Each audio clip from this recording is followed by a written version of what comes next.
welcome back. This is Health Matters with me, Dishen Kumar, and we are back here in Hotel Istana talking to a very, very important guest from Malta about their own dementia plan. And joining me today is Dr. Charles. Dr. Charles, thank you for joining us. Thank you very much. You're welcome. And let's start off with the biggest question I have is the dementia plan, Malta's dementia plan. How did it actually get started? Well, it's not difficult to answer this question actually, because if you look at the situation, the Maltese situation, you immediately notice that Malta has one of the highest life expectancies in the world. It's about 83 years in females and then 81 in males, and that means that, and this is increasing, it will increase also in the future, and that means that there is a progressive increase in the aging population. And since one of the most important non-modifiable risk factors for dementia is increasing age, it means that the number of people with dementia, it's already very high and is going to continue to increase in the future. So because I work at university, when we researched at the numbers, we saw that in 2015, about 6,700 people with dementia in Malta had dementia.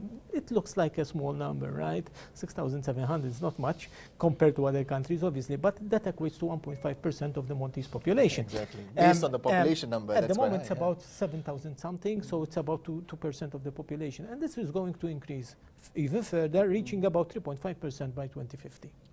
So the number of people with dementia here. Now, that is part of it. The other part is the number of caregivers. And as you know, Malta is a very small country, so caregivers, who are usually relatives, participate a lot in care. We estimate that about 80% of the person with dementia, living with dementia in Malta, live in their communities, in their homes, cared for by their relatives. So when you factor in the number of relatives, which is about 3 to 4 relatives per individual, it means that the numbers of people who are indirectly or directly affected by dementia is much higher than that. So we need to plan for these people because we know the problem, we research the problem, and we know what's going to happen in the future. So in 2015, after a number of years researching on the subject, because our plan is probably one of the few plans that is backed by academic research, we launched the strategy in April of 2015. And in the strategy, which has the main objective of increasing the quality of life of people with dementia, their caregivers and relatives, there are 85 recommendations spread out over 6 intervention streams. Some of the intervention streams have to do with increasing awareness and understanding, improve management and care for these people, fostering research, the ethical approach, etc., etc. And it will span 9 years, from 2015 to 2023. And there are a lot of services that have been launched that were part of the recommendations of this plan, and it is being implemented slowly. We implemented about 50 to 60% of it, which is quite a good number, to tell you the truth, because we are in 2019 and it was launched in 2015. So we launched more than half of the services. Some of the services obviously were very successful. Some of them were a little bit less. So we need to study and research what went wrong, obviously. Could you give me examples of for example, one of the most successful services, I have to say, was the dementia intervention team. And this came from research again, because we noticed that after people with dementia received the diagnosis, they went home and they were completely lost. They didn't know what to do, from where to start, what services are available for them. So this team, which is composed of multi-professionals, comes to your home directly. So it's a starting point. As soon as you get a diagnosis of dementia, this team is notified. And if you want, because this is not, you cannot force someone to come to your home, but if you want, this team comes to your home and explain to you what's going to happen, what services are available, how to cope better, what services are available also for caregivers in terms of support to limit psychological burnout. And this has been extremely successful, this team. So we are expanding on that because we know it's working. And it's a bonus for the community, to tell you the truth. Now, there are some services that work less effectively. And in a way, it's not the fault of the service.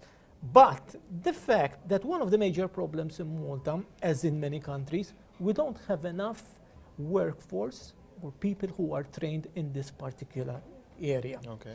Because obviously training people takes a long time. Yeah. We are trying to tackle that by the University of Malta opening a master's degree program in aging and dementia studies. It's a 3-year course, so it takes time to train people. And some of the services were not that successful because there was not enough healthcare professional backup to actually implement that service to its success. Okay. So in a way, it's a learning process as well. And the intention is that after having the first plan, we look at what may be modified and come up with a second plan. Like many countries do, like France, like also South Korea, for example. They look at what happened in their first plan and try to adjust another plan depending on the results that they got in the first plan. But we are happy with the things that are being implemented at the moment, and I think we're getting very positive feedback as well from people with dementia and caregivers as well. And now in the current plan, any services that you guys planning to release anytime soon in this year, in the next year? Yeah, we are working on various fronts, to tell you the truth. One of them is that we are in talks and discussions with the World Health Organization to implement the iSupport program. Which is the iSupport program? The iSupport program is an electronic training platform which was developed by the World Health Organization, because we know that there are caregivers that cannot go out because they are constantly cared for someone. They cannot go out and get the proper training that they need. So we're going into their home electronically.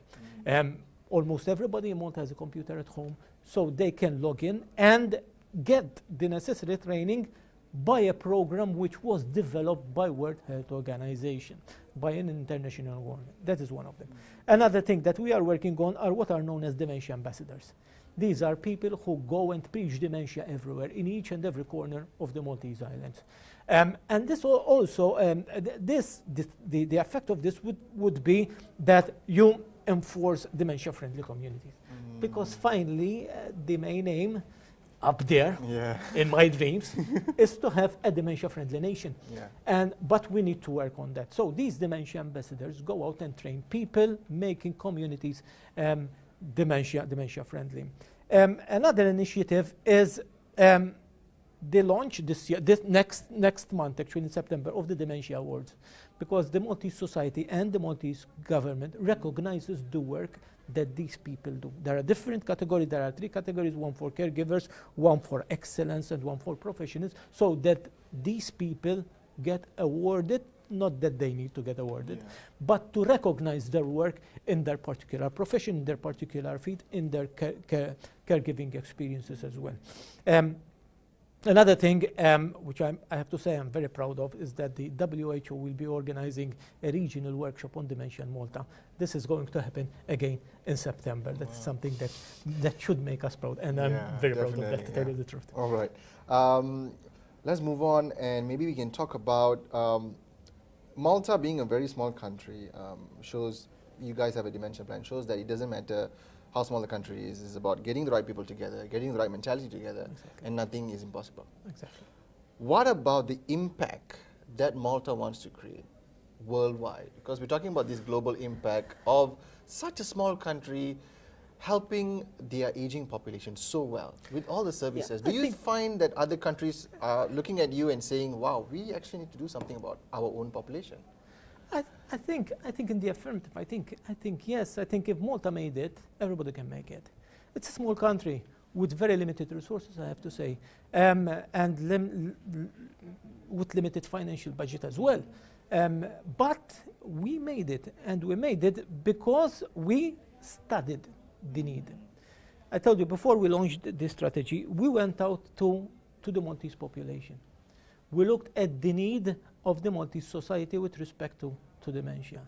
We put up a questionnaire out there to which 620 people replied.